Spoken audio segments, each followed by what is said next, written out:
¿Cómo habéis estado en ese tiempo? ¿Cómo habéis pasado las fiestas?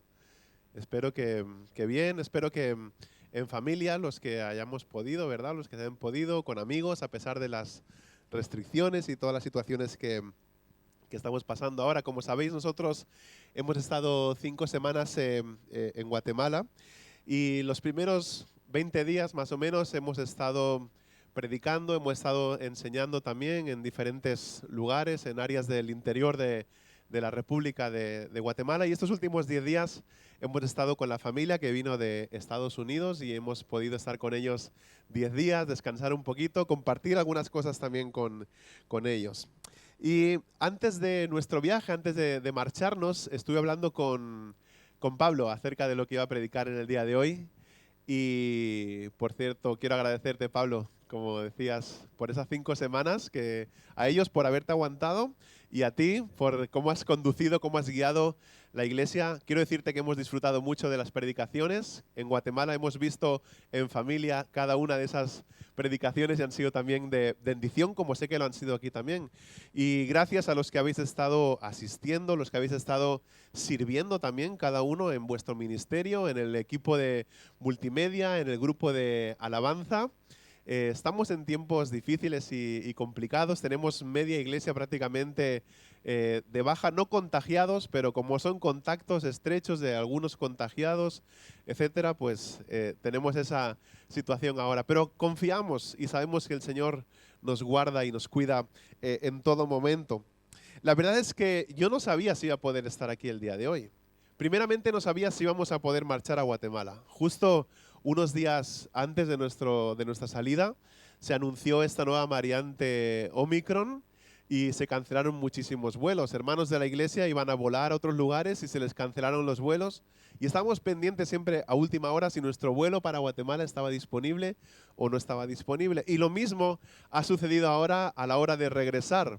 Justo unos días antes de nuestro regreso, nosotros llegamos este viernes, el día 31, hemos llegado por la noche. Y justo unos días antes vi que lo primero que abro por la mañana el teléfono móvil, enciendo las noticias en el teléfono y me sale 2000 vuelos cancelados. Por un lado pensé, qué mal, por otro lado pensé que bien, a ver si nos quedamos aquí unos días más. Pero me asusté un poco, empecé a mirar la reserva por internet del vuelo y me salía que no tenía reserva. El número nuestro había desaparecido, total que después de un montón de cosas conseguimos esos asientos que teníamos reservados y el Señor nos ha traído hasta aquí. Estamos aquí, día 2 de enero del año 2022. ¿Quién lo diría?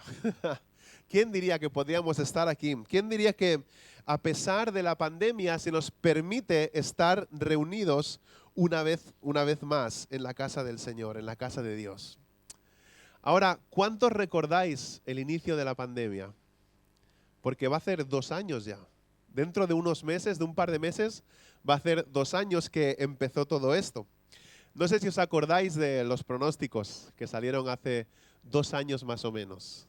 Decían, en poco tiempo esto va a pasar. ¿Os acordáis? Esto pasará rápido, en poco tiempo pasará. Otros decían, bueno, cuando lleguemos en el 2021, a mitad del 2021, ya la pandemia habrá terminado. Otros decían, esto durará poquito más de un año, ¿no? Cuando todos estemos vacunados, etcétera. Ahora se escucha, bueno, la variante Omicron va a terminar con la pandemia y la inmunidad de grupo, etcétera. Pero, ¿sabes? Todo esto va a terminar cuando Dios quiera que termine. Porque Él es quien está en control y Él es quien tiene en su mano los tiempos y Él es quien decide cada una de las cosas que sucede en su creación. Así que esto terminará cuando Él diga. Pero mientras tanto, quiero preguntar algo. ¿Qué hemos aprendido hasta ahora? En estos 2 años de pandemia, ¿qué hemos aprendido hasta ahora? ¿Cuál ha sido la transformación de nuestra vida? ¿Cuál ha sido la transformación de nuestro corazón en estos 2 últimos años? Particularmente como pastor he podido observaros durante estos 2 años. He podido ver cómo es el carácter de las personas. He podido ver cómo es la fe de algunos. He podido ver cómo algunos reaccionan cuando los planes eran cambiados totalmente. Hemos podido ver cómo son algunos pensamientos que habéis manifestado cuando se han cancelado reuniones, cuando hemos tenido que reunirnos a través de Internet, a través de Zoom. Hemos podido ver cuál ha sido la fe. Hemos podido ver cuál ha sido la espiritualidad de cada uno. Eso es lo que yo he podido observar como pastor en cada uno de vosotros. Y no solamente en vosotros, eso me ha hecho pensar, cómo no, en mi propia familia. Me ha hecho observar la vida de mi esposa y mi vida, la vida con nuestra hija. Cómo es la comunidad, cómo vivimos la fe en nuestra propia casa, qué es lo que ha sucedido durante todo este tiempo. Y me gustaría hacer dos preguntas que puede ser que alguno os hayáis planteado también durante este tiempo. No sé si algunos habéis pensado durante estos 2 años de pandemia, ¿cuál es el propósito de todo esto? ¿Qué propósito tiene? ¿Qué finalidad? ¿Para qué sirve todo esto que estamos viviendo? ¿Qué propósito tiene este sufrimiento que hemos experimentado durante la pandemia o que seguimos experimentando el día de hoy? Y la segunda cosa es, ¿qué implicaciones y qué aplicaciones tiene esto para nuestras vidas? ¿Qué podemos obtener de todo esto? Me gustaría ver qué es lo que dice la Biblia, así que podamos aprender algo y podamos ponerlo también en práctica en este nuevo año que comienza. Me gustaría que prestáramos especial atención a unas palabras de Jesús que solamente se encuentran en el Evangelio de Lucas. En el Evangelio de Lucas, capítulo 13, versículos del 1 al 9. Hay una serie de acontecimientos y de sucesos que ahí se relatan, que solamente aparecen en este evangelio. Vamos a ver Lucas capítulo 13, del 1 al 9, y vamos a leer primero los versículos del 1 al 5. Dice así la palabra de Dios. En esa misma ocasión había allí algunos que le contaron a Jesús acerca de los galileos, cuya sangre Pilato había mezclado con la de los sacrificios. Respondiendo Jesús les dijo: ¿pensáis que estos galileos eran más pecadores que todos los demás galileos porque sufrieron esto? Os digo que no.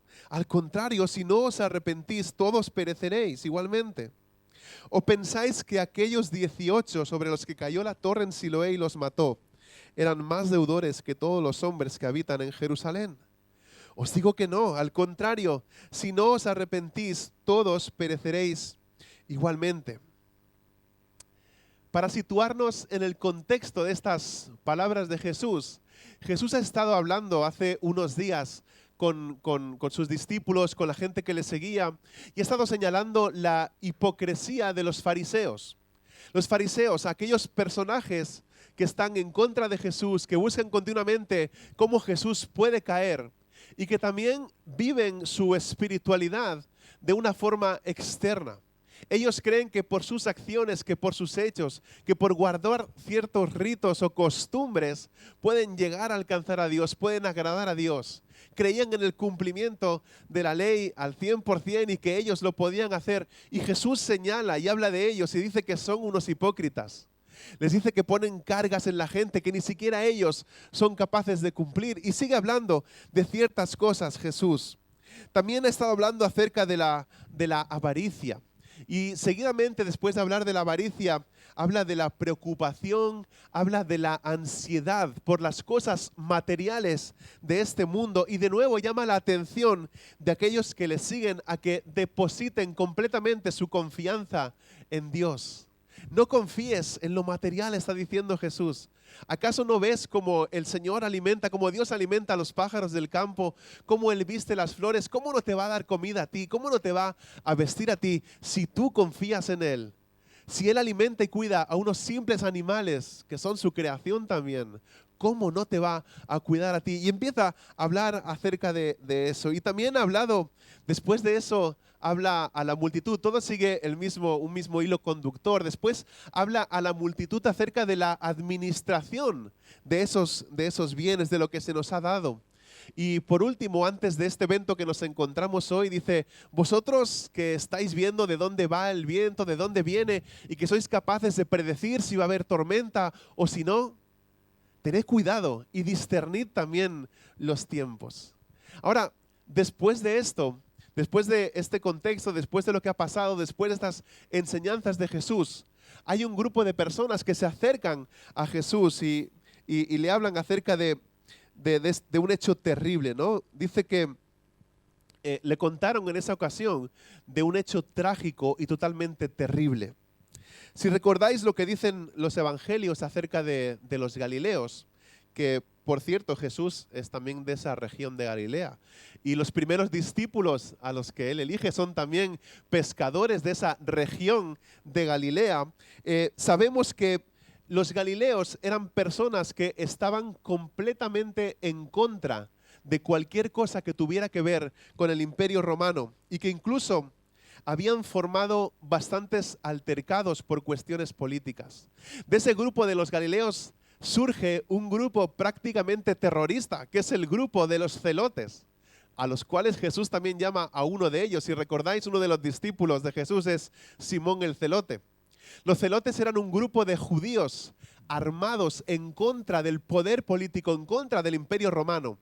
Pero, ¿sabes? Los celotes aún estaban más en contra de aquellos judíos que se habían doblegado frente al Imperio Romano y eran capaces de matar incluso a sus compatriotas judíos por favorecer al Imperio Romano. Dicen que Judas Iscariote, que el apellido o ese nombre de Iscariote significaría sicario, así que también estaría posiblemente dentro de ese grupo de los celotes. Gente armada, gente peligrosa. Algunos, como digo, habían formado esos grupos armados que se conocen como los celotes. Y es posible que esos galileos, puede que mezclados con esos celotes, hubieran acudido al templo para hacer sus sacrificios. Y aprovechando ese viaje para hacer los sacrificios, intentar formar también algún altercado, algún movimiento, alguna situación política ahí en contra del Imperio Romano, algún alzamiento. Y el resultado de lo que ocurre ahí es que Pilato los mata juntamente con los sacrificios en el templo. Algo terrible, algo que no se había visto hasta ese momento. Y posiblemente lo hace como castigo y como un ejemplo para que todos vean lo que le puede pasar a aquellos que se posicionen en contra del Imperio Romano y derrama la sangre de ellos juntamente con sangre de animales. Un hecho terrible, algo trágico. Pero ahora viene Jesús y dirige su atención hacia otra cosa. A él le han presentado este hecho y viene Jesús y dice: ¿pensáis que esos galileos eran más pecadores que los demás galileos porque sufrieron esto? Os digo que no. Al contrario, si no os arrepentís, todos pereceréis igualmente. Eso sí que no se lo esperaban. Ese sí que es un giro del guión totalmente inesperado. ¿Cómo Jesús iba a preguntarles eso? Ellos le presentan un hecho trágico. Ellos quieren ese morbo, ¿no? Jesús, mira lo que ha pasado, mira lo que hizo Pilato.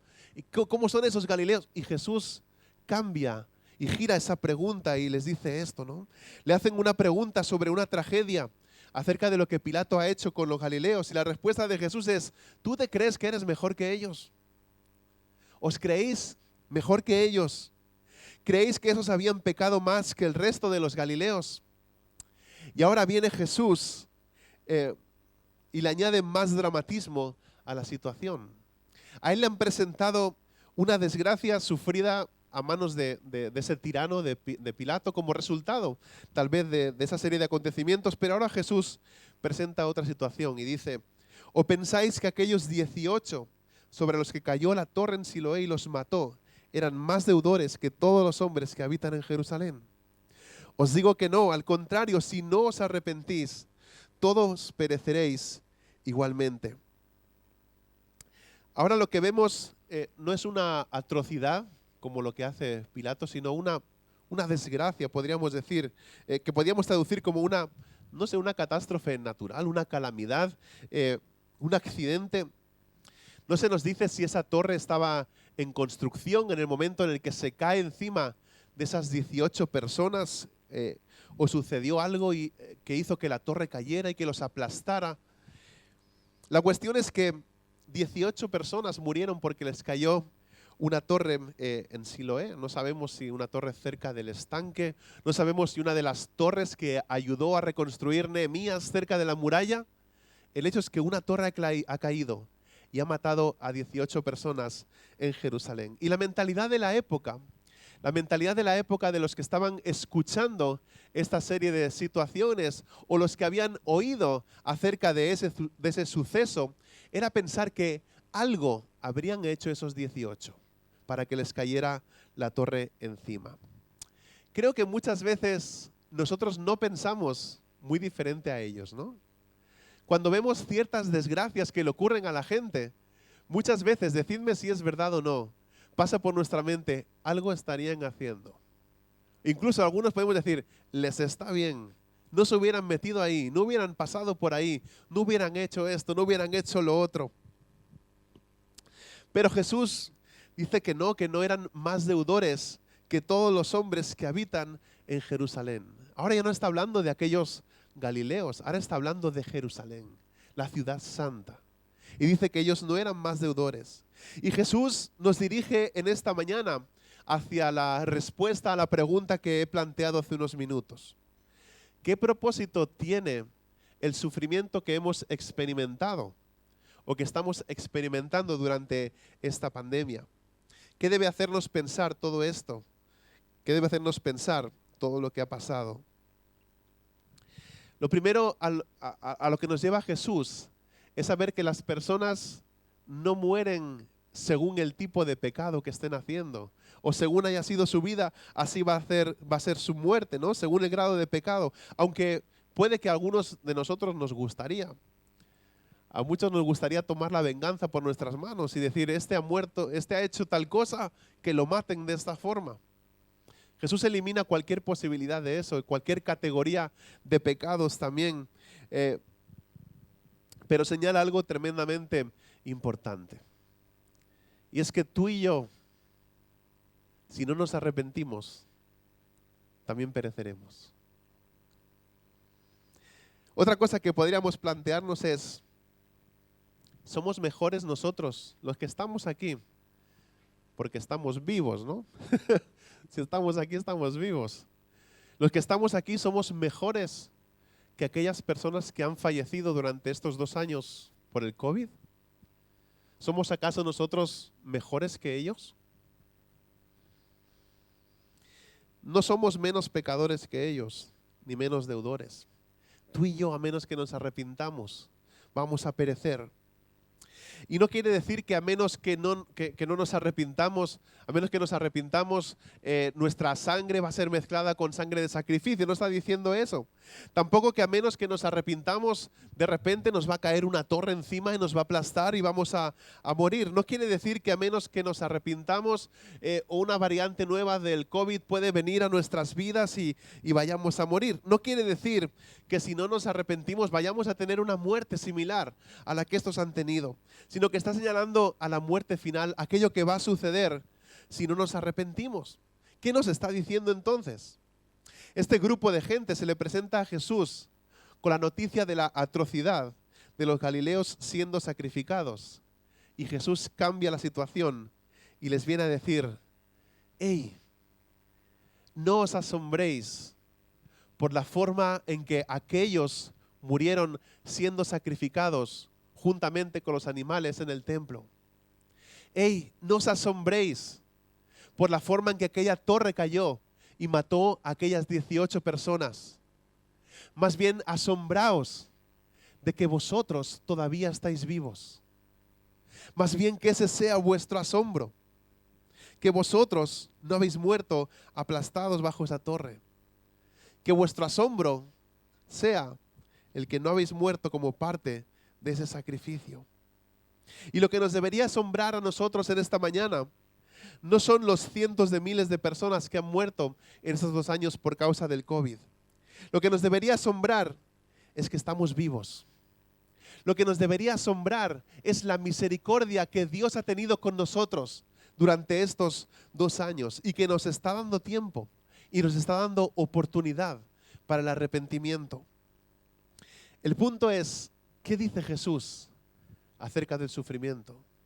¿Cuál es el propósito del sufrimiento?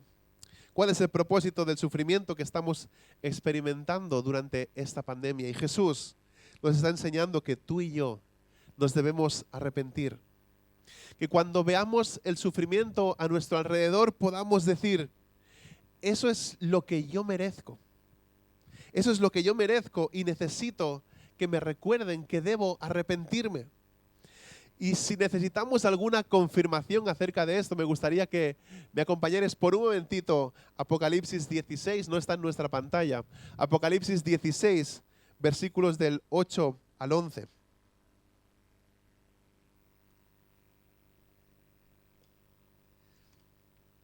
Dice, el cuarto ángel derramó su copa sobre el sol, y al sol le fue dado quemar a los hombres con fuego. Y los hombres fueron quemados con el intenso calor. ¿Qué harías tú en una situación así? Como creyentes, ¿qué haríamos? En una situación en la que el sol está desatado y nos quema. Clamar al Señor, ¿no es cierto? Pedir la bendición sobre nuestras vidas. Ahora, ¿qué nos dice la palabra que hizo la gente? Y blasfemaron el nombre de Dios, que tiene poder sobre estas plagas, y no se arrepintieron para darle gloria.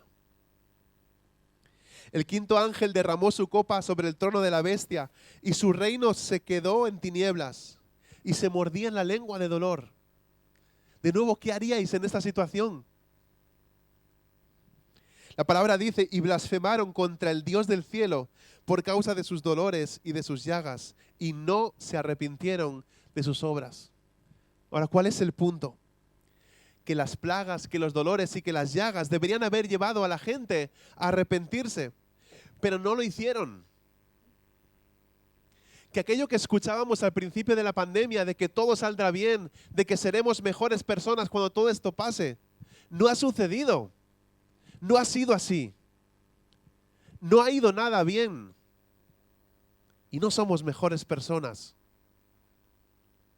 Se pronosticaban miles de cientos y millones de nuevos convertidos, de personas acudiendo al Señor. ¿Por qué? Porque el COVID está matando a la gente. Y tengo miedo. Y se esperaba que la gente corriera a las iglesias, corriera a refugiarse en el Señor, corriera a refugiarse en su palabra, que clamara, que el Espíritu descendiera, que morara, que habitara en ellos, que les llenara, que el Señor los salvara. Eso es lo que se decía. Va a haber una gran cosecha a nivel mundial. La gente durante estos 2 años ha seguido blasfemando el nombre del Señor. Ha seguido burlándose de la palabra. Incluso han hecho mofa y burla diciendo, ¿no será esta COVID una de las plagas de las que se habla en la Biblia?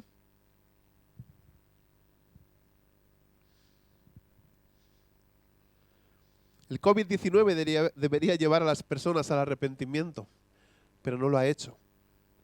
Así que Jesús ya ha respondido a la pregunta del porqué del sufrimiento que estamos experimentando durante esta pandemia, y es el arrepentimiento. Todo sufrimiento humano está destinado a convocarnos a todos al arrepentimiento hacia Dios, recordándonos que todos merecemos experimentar ese sufrimiento o tal vez algo peor. Pero el arrepentimiento no es una emoción, no es una afirmación que nosotros podamos hacer en nuestra mente. Es una reorientación para una nueva vida. Arrepentirse no es lamentar ciertas cosas. Arrepentirse no es pedir disculpas por algunas cosas que podamos haber hecho o reconocer que hayamos obrado mal. Arrepentirse es estar de acuerdo con Dios en que nuestra vida necesita una nueva dirección, un nuevo rumbo, de que algo debe cambiar en nuestro interior profundamente y responder de un modo coherente con este hecho. Una vez escuché que alguien decía, el arrepentimiento no es cuando lloras, el arrepentimiento es cuando cambias, cuando tu vida es transformada. Esta es la razón por la que Juan el Bautista habla de producir frutos dignos de arrepentimiento en el capítulo 3 de Lucas. Pero lo maravilloso es esto, que aquellos que se arrepienten de su pecado reciben el don de la vida, reciben el regalo de la vida eterna. Y después de esto, aquí no termina todo. Jesús quiere enseñarles algo más a este grupo de personas. Jesús quiere enseñarnos algo más a ti y a mí en esta mañana, en este primer domingo del año 2022. Y es por eso que Jesús viene ahora y nos va a contar una parábola. Os recuerdo que una parábola es una historia terrenal o una historia común, una historia cotidiana, pero que tiene un significado espiritual, un significado celestial. Puede ser una historia ficticia o puede ser un ejemplo real, puesto como un ejemplo, pero que tiene, como digo, un significado espiritual, que tiene implicaciones, que tiene aplicaciones para nuestra vida. Dice Lucas 13, del 6 al 9. Y les dijo esta parábola. Cierto hombre tenía una higuera plantada en su viña y fue a buscar fruto de ella y no lo halló. Y dijo al viñador, mira, hace 3 años que vengo a buscar fruto en esta higuera y no lo hallo. Córtala, porque ha de cansar la tierra. Él entonces, respondiendo, le dijo, Señor, déjala por este año todavía, hasta que yo cabe alrededor de ella y le eche abono, y si da fruto, el año que viene, bien, y si no, córtala. Algunos, os he contado alguna vez que mi primer trabajo fue a los 13 años. A los 13 años empecé a trabajar porque quería comprarme las cosas que mis padres no me compraban. Y entonces empecé a trabajar, yo me crié en Vilafranca del Penedés, en ese área de entre viñedos. Y recuerdo ese verano, cuando tenía 13 años, recogiendo uva.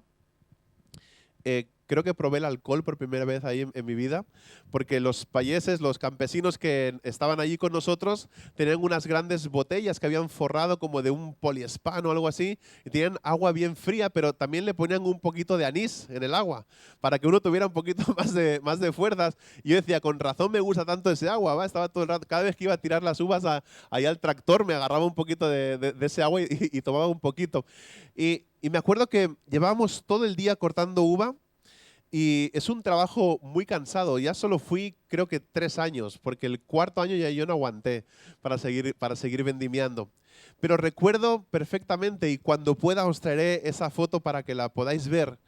Recuerdo que en una de los viñedos más grandes que hay ahí cerca de casa, justo en medio del viñedo, hay una higuera tremenda, hay una higuera enorme.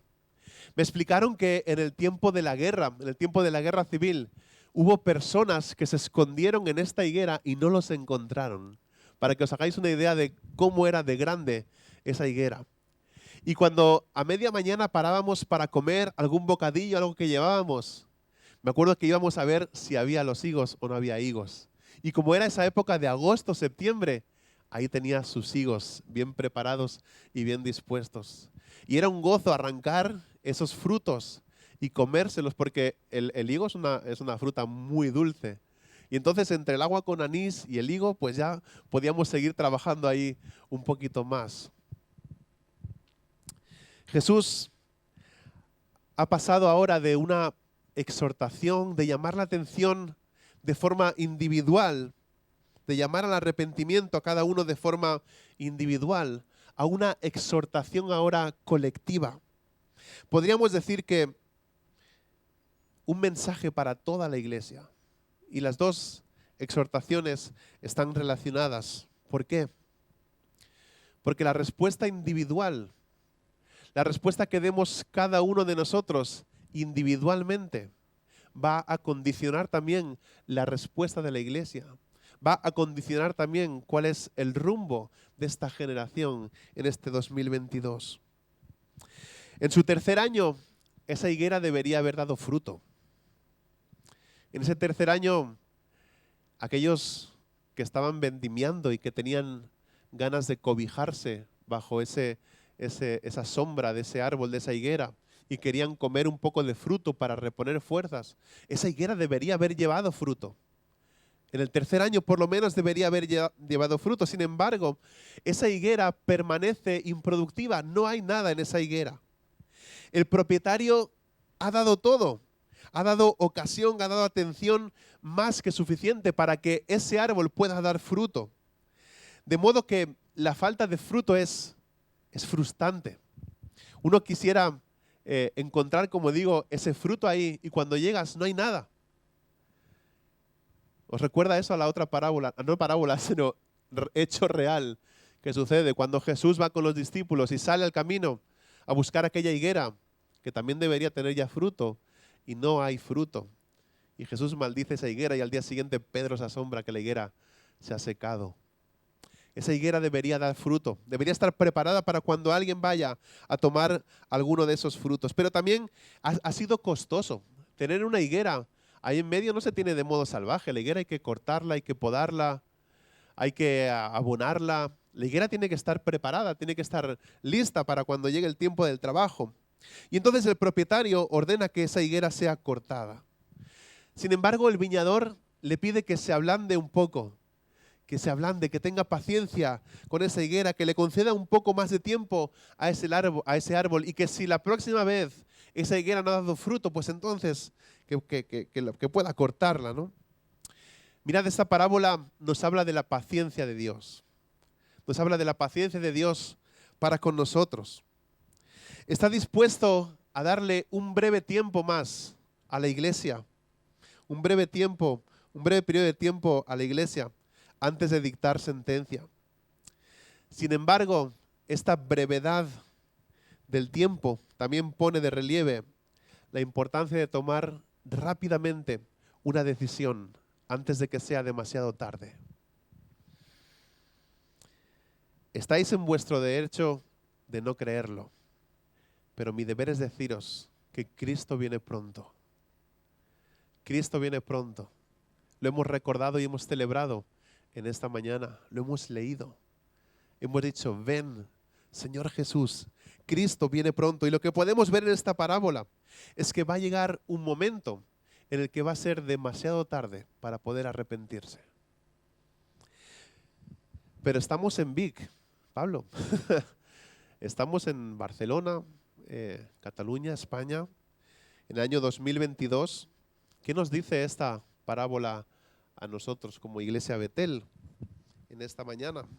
A ti y a mí que estamos aquí en el día de hoy. Pues no es el tercer año de esta iglesia. Esta iglesia lleva 46 años ya en este barrio. Tampoco es el tercer año de nuestro pastorado aquí. Nosotros llegamos en junio, mayo del 2017. Así que en unos meses ya va a hacer 5 años que nosotros estamos aquí. No cuadra eso tampoco con lo que hemos leído.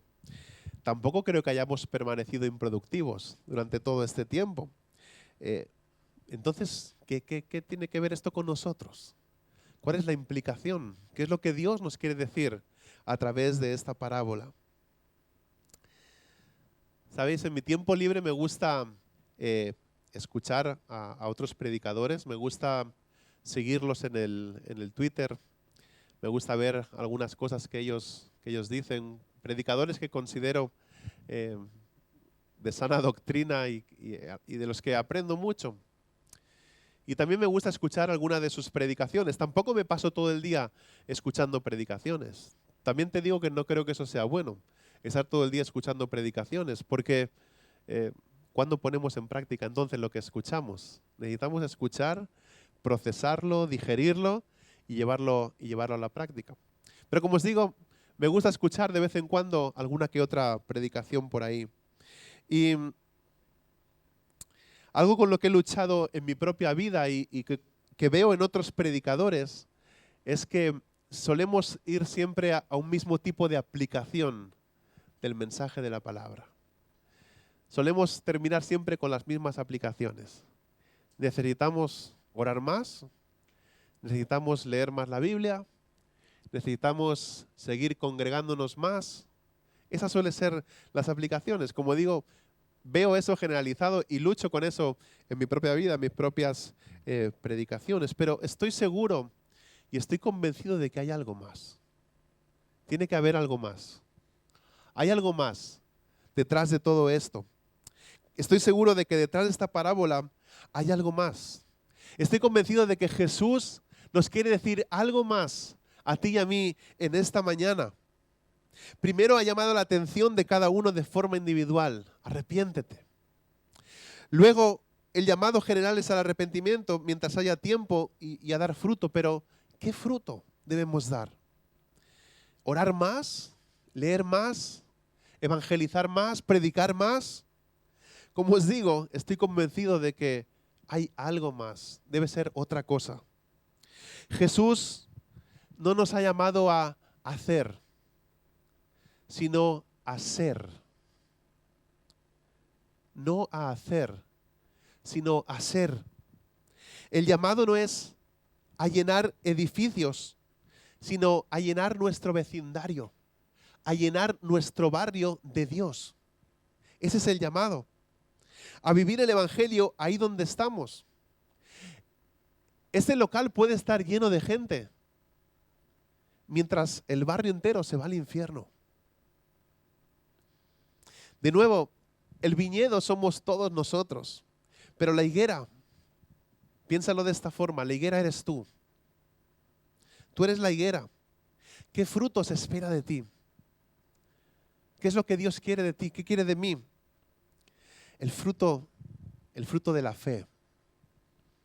¿Sabes? Jesús habla por medio de esta parábola de forma literal a los que están escuchando en ese momento, pues ya son 3 años los que Jesús ha estado en medio de su pueblo.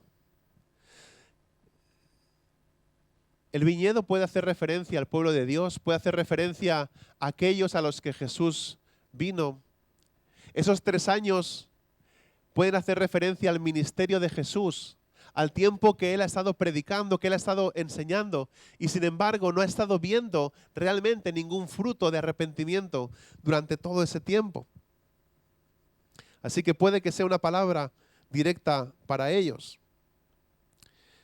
Pero quiero hacerte esta pregunta: ¿cuántos años lleva hablando de ti Jesús y esperando de ti ese fruto de la fe? ¿Cuántos años lleva hablándome Jesús? Otro año de ministerio estaba delante de Jesús hasta llegar hasta la próxima Pascua, cuando Él sería crucificado. En la aplicación más amplia de nuestro tiempo personal de gracia, este año, como dice ahí, es la paciencia de Dios el Padre, quien por su gracia compasiva solamente y no por ningún mérito de nuestra parte, nos da tiempo para llegar a la fe en Jesús. Y entonces encontramos estas palabras: Señor, déjala por este año todavía, hasta que yo cabe alrededor de ella y le eche abono. Esa es la aplicación de la ley y del Evangelio en nuestras propias vidas, en nosotros. Cavar alrededor de una planta o de una higuera, o ya sea en una maceta en tu casa, es airear el suelo, es eliminar las malas hierbas y otras cosas que puedan ahogar la planta.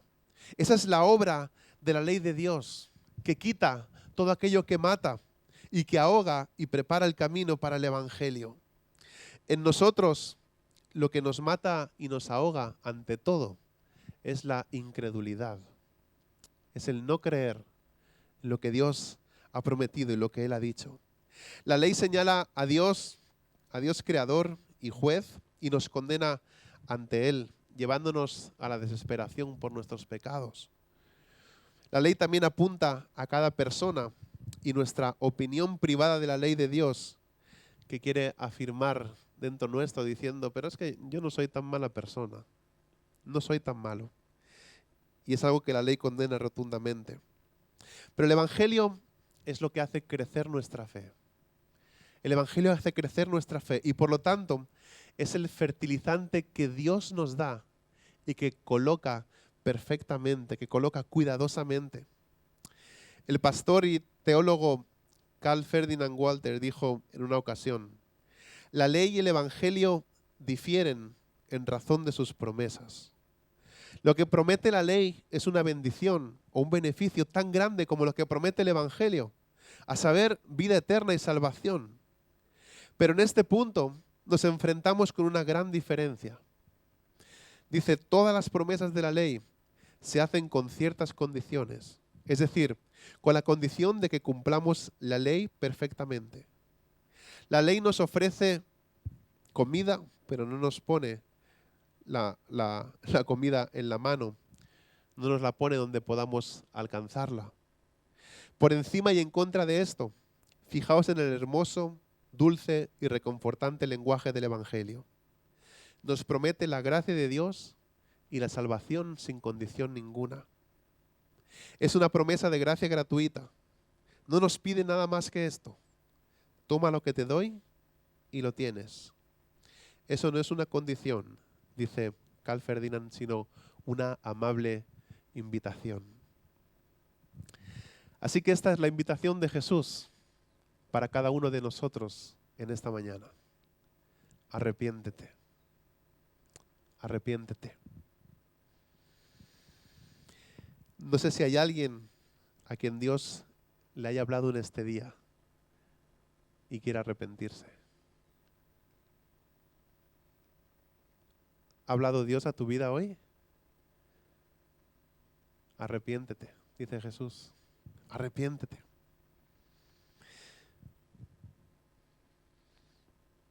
Si ya somos iglesia,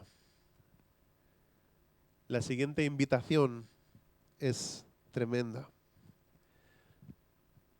Estoy esperando que des fruto. Es la invitación de Jesús. Estoy esperando que des fruto. Quiero que lo lleves. Ten fe. Es la invitación de Jesús para su iglesia. Así que confiemos en nuestro Salvador Jesucristo y alabemos a Dios por el fruto que es nuestra fe. Vivamos la fe. Sostengamos ese fruto para que Dios y el mundo puedan verlo. Amén. Más adelante, Jesús empieza a hablar en este mismo capítulo acerca del reino de Dios. Y hace una pregunta retórica: ¿a qué compararé el reino de Dios? ¿O a qué es semejante el reino de Dios? Y dice, el reino de Dios es semejante a un grano de mostaza que un hombre tomó y echó en su huerto. Y creció y se hizo árbol, y las aves del cielo anidaron en sus ramas.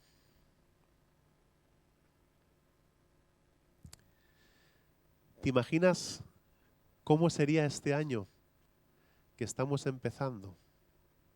¿Te imaginas cómo sería este año si te arrepientes y confías y descansas plenamente en Dios? ¿Te imaginas cómo sería este nuevo año? Han pasado muchas cosas en estos 2 años últimos. Pero la mirada está puesta en este nuevo año que comienza. En ese 2022. ¿Te imaginas cómo sería tu vida si este año confías y descansas completamente en Dios y te arrepientes? Tu vida sería completamente diferente. Ahora, ¿os imagináis qué pasaría si este año que empezamos como iglesia empezamos a dar frutos de arrepentimiento y de fe? ¿Sabéis lo que pasaría? Lo que pasaría es que el reino de Dios se extendería por todo Vic. Lo que pasaría es que este lugar sería como ese grano de mostaza plantado en ese huerto, que se convierte en una gran planta, en un gran árbol, donde las aves vienen y hacen nido. Eso es lo que sucedería en la iglesia. Si la iglesia se arrepiente, si la iglesia confía completamente en el Señor, si la iglesia descansa en Él, si la iglesia da frutos de arrepentimiento y la iglesia busca al Señor con total sinceridad.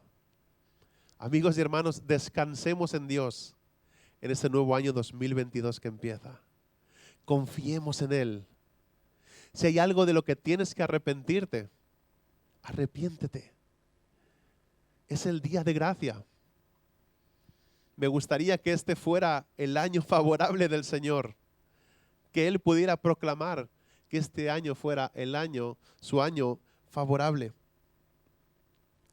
Oremos para que nuestras vidas sean cambiadas y sean transformadas y podamos dar ese fruto de arrepentimiento.